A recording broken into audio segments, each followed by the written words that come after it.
Here's to the first day of feeling like a human being again. You might be able to still hear my voice. Sorry, I've literally put off filming this video until the very last minute I possibly can to try to give myself enough time to try to recover a little bit so I don't sound super sick, but I have been sick over the past week. That's why you didn't get a video on Tuesday, but you're getting one today because it is a collaboration with one of my great friends on here, Avery, and the garbage people have arrived. Okay, let me just finish this intro quick at least from Ava's romance books. I'll have her channel linked down below, but she reached out and she was like, do you want to collab? Let's do some forced proximity recommendations together. And I was like, sold, yes, done. I absolutely love her and I love her channel. If you pretty much want any tropes, she has a recommendation video for it. So make sure to check out her channel if you are not already subscribed. I will leave it linked down below and I'll also link her video as well because she's going to be bringing you some other forced proximity recs. So I think I have 8 recs of my own to share, and now I'm gonna take a quick pause while the garbage people collect the garbage, and then we'll jump into the video here. Thank you, garbage people. Okay, now let's jump into the forced proximity recs. So first up, I have The Frat Boy by Nikki Sloan. So this one follows Colin and Madison, and it's technically the 4th book in the Nashville Neighbors series. However, they are all standalones. They're just all set in the same neighborhood, so you don't have to read the others in order to read this one and understand it. You can just jump right in.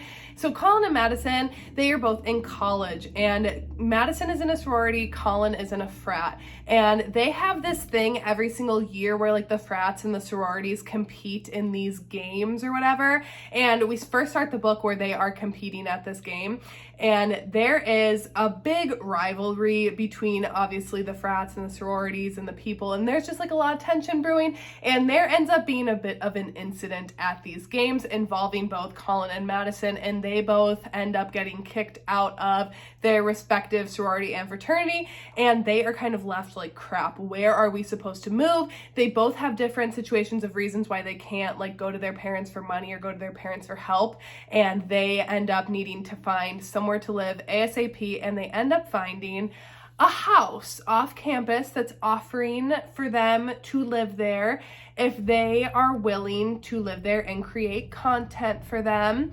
And it is a spicy content house type of situation. Owners of the company, they create videos online, and so they have a few other roommates with them who also help with this content creation, and Madison and Colin both end up signing up. Even though they hate each other, they don't realize that the other is signing up for the same thing until they show up for their interview, and they end up having to do a scene together, and they end up moving into this house and having to create content together. And it is just, if you know anything about Nikki Sloan's writing, you know that it is just hot. It's fun, like the circumstances surrounding them having to be here, and then the forced proximity of them being roommates, but then also having to be like co-workers together and work in this business together because people really like seeing them together. It's fun. It's so good. Definitely one of my favorites in the Nashville Neighbors series. And if you're like me and you see the title The Frat Boy and you're instantly getting an ick, trust me, it's not like super fratty. Colin's actually like a very nice gentleman. So anyways, that's that one. Next up, let's go with a new one, Mile High by Liz Tom Ford. So I think this one was released this year. So this one follows Stevie and Xanders. So Xanders is a professional, is it hockey? It's hockey, right? Isn't it? I can't even remember. I'm pretty sure it's hockey. He's a professional athlete. And obviously when his team is traveling around, they take their own plane. And Stevie happens to be a flight attendant on that plane and working for the team. So they are constantly having to interact with each other whenever Xanders gets on the plane to fly around. And Stevie is always the one who ends up having to cater to him. He is such a jerk. The first time he meets her, he's like, he like rattles off his drink order and is kind of like, fetch me this, fetch me that, and he doesn't treat any of the other flight attendants that way, and Stevie is very instantly turned off by him. But eventually, over the course of, you know, their plane rides and getting to know each other, they start to fall in love, but it's also forbidden because anyone who is working for the team, like any of the flight attendants, it's a strict no dating policy, so they do have to keep their relationship on the down low, but they can't help but falling in love. And yeah, it ends up being their romance. Yeah, I don't know what else to say about it. Sorry, that's all I got for you. Next up, I have another newer release from this year, and that is Keep Her Safe by QB Tyler. So this one follows Damien and Shay, and it is a bodyguard romance. That's how we get the forced proximity in this one. It's that Damien has to always be around to protect Shay, and he has been her bodyguard for many years at this point. And Shay is a very successful actress, and she's heading into the final season on the TV show that she's been in for years. There's a lot of hype around it, and at the beginning of this book, she is also in a very high-profile relationship with her co-star, and she finds out that he's been cheating on her, so she immediately breaks up with him. However, because it is heading into the last season, there's like a lot of media interest about them and just like around their careers. Or actually, is he a co-star? Now I'm second guessing that. I don't know if he's a co-star, but he's he's in the industry with her. And if you can't tell, my brain fog is still like lingering from being sick.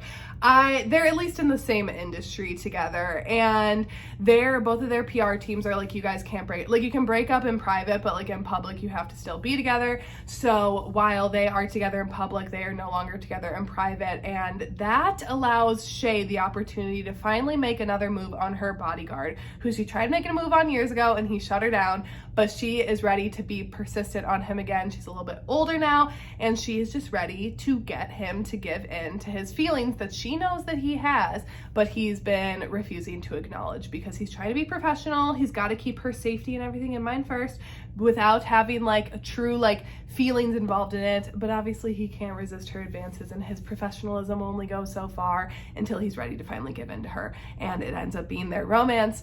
Another really possessive QB hero has entered the chat with this one. I loved it. It was a lot of fun, and the two of theirs connection was just hot. Okay, next up we got, let's go back to college for a hot second. We got Nice Guys Don't Win by Macaulay Smelter. This is the second book in the boys series, but again, standalones. You don't have to read book one in order to read this one and understand it. And this one follows Cole and Zoe. So Cole is a basketball player at college, and he is looking for a roommate because last second his roommate runs into some trouble with his family, and they are like, you are not living in this like separate house off campus, like you need to live in the dorms and like where people can keep an eye on you more.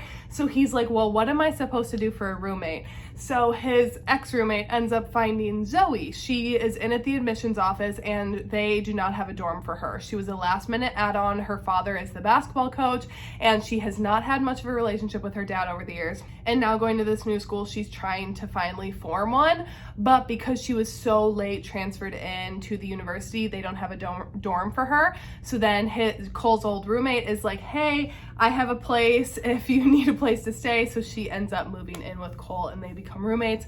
And it's friends to lovers, but the forced proximity here is so good because just they're always around each other, and they're always, you know, if anyone is getting any interest from anyone else, then they're always around to like see that interest play out and like be jealous of it from afar. And they really try not to cross that boundary into being more because they don't want it to complicate their friendship and their roommating situation, but they can't help but be really drawn to each other. And it's so good. This is my favorite in the boys series. Truly a slow burner, friends to lovers, and just a healthy relationship, okay? Like the two of these are going the long haul. They're ones that after the epilogue, I know they're not getting divorced. These two are in it till death, and I just really love this one. Cole is literally the biggest sweetheart. Like if you are talking about a heroine or a hero that you actually want in real life, this is the kind of guy you want in real life, okay? As much as I love you, Zayd, from Haunting Down the Line, I don't want a Zayd in real life. I'm too scared for that.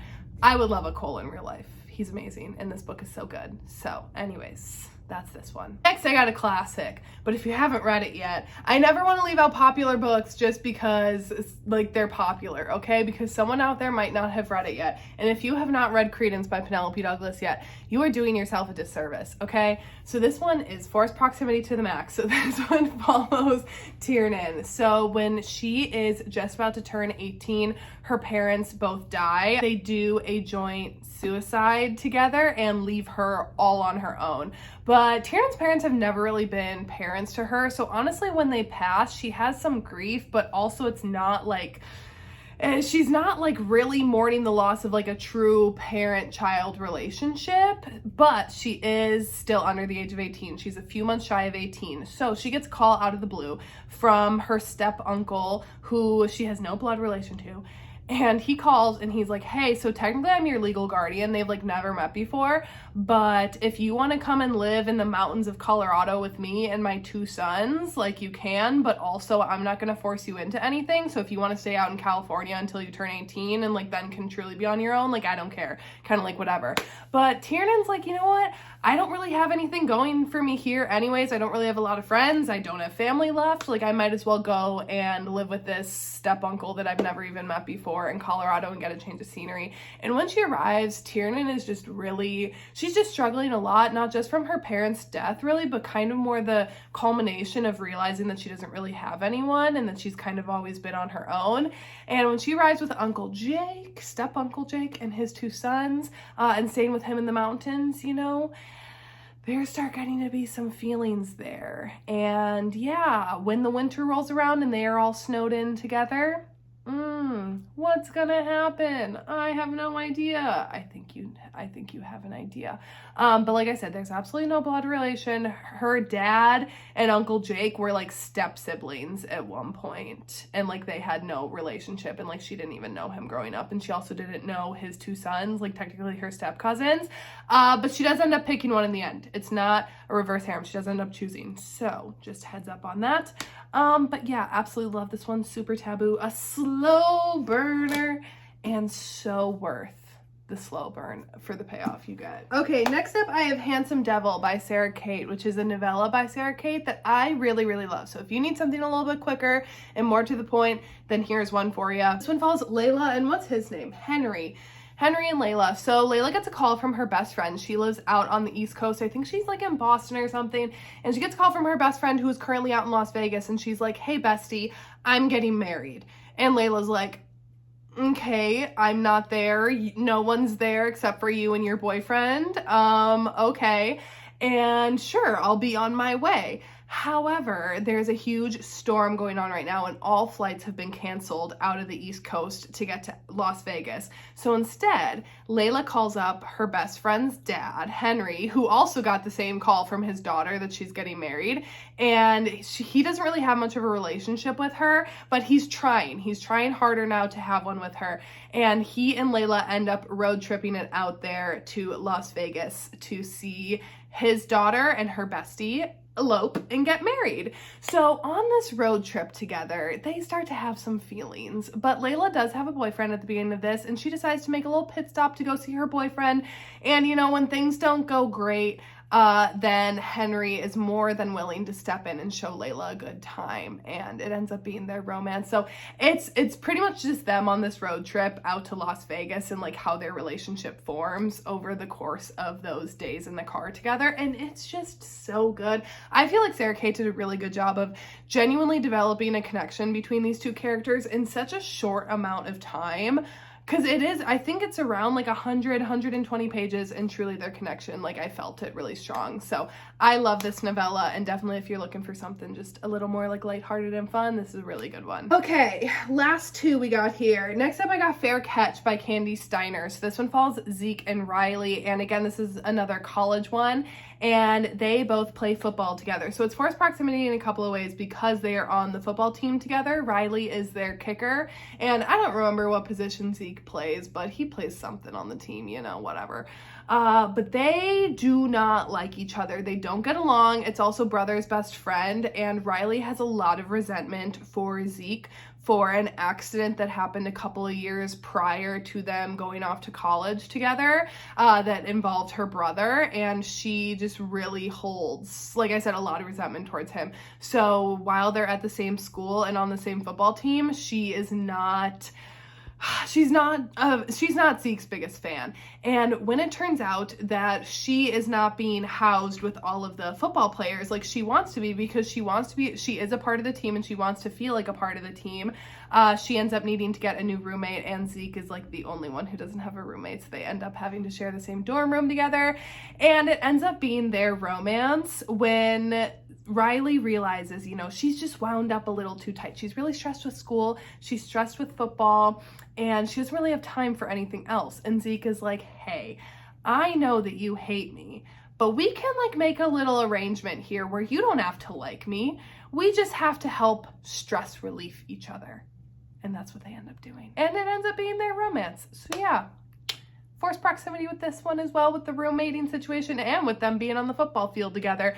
So yeah, really like this one, and I need to keep going on with this series. Every single month, I'm like, I need to keep going with it. Have I kept going?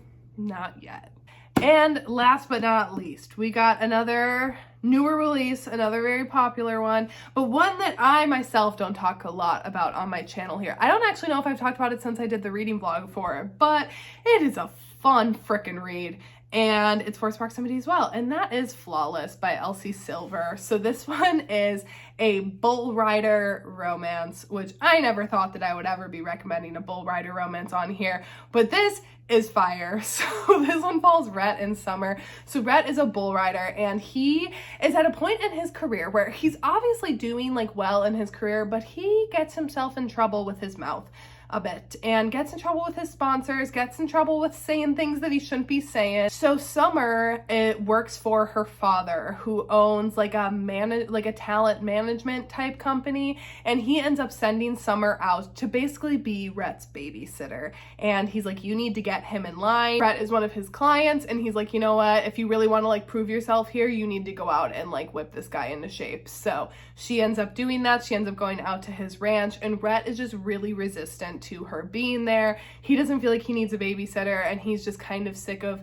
like people telling him what he should and shouldn't be doing in his career. But she's clearly not going anywhere. She's got to follow him around to all of his competitions and also be living with him and making sure that he's staying on track, and it ends up being their romance. So it's definitely a little more slow burner-ish, definitely a lot of banter, and it's not like hate to love, but I'd say it's more like dislike to love, you know? They're both not thrilled about the arrangement, but they're both kind of forced to do it for their careers. But then, you know, they eventually fall in love, so it ends up being worth it. So anyways, that's Flawless, and it's such a good book. It's just a really good book. So anyways, okay, that is my 8 forced proximity romance recommendations that I have for you today. But like I said, Avery's going to be bringing you with more. So I will have her channel link down below. Like I said before, make sure you go and check her out if you haven't already. And anyways, that is it for today's video, and I will see you when I see ya.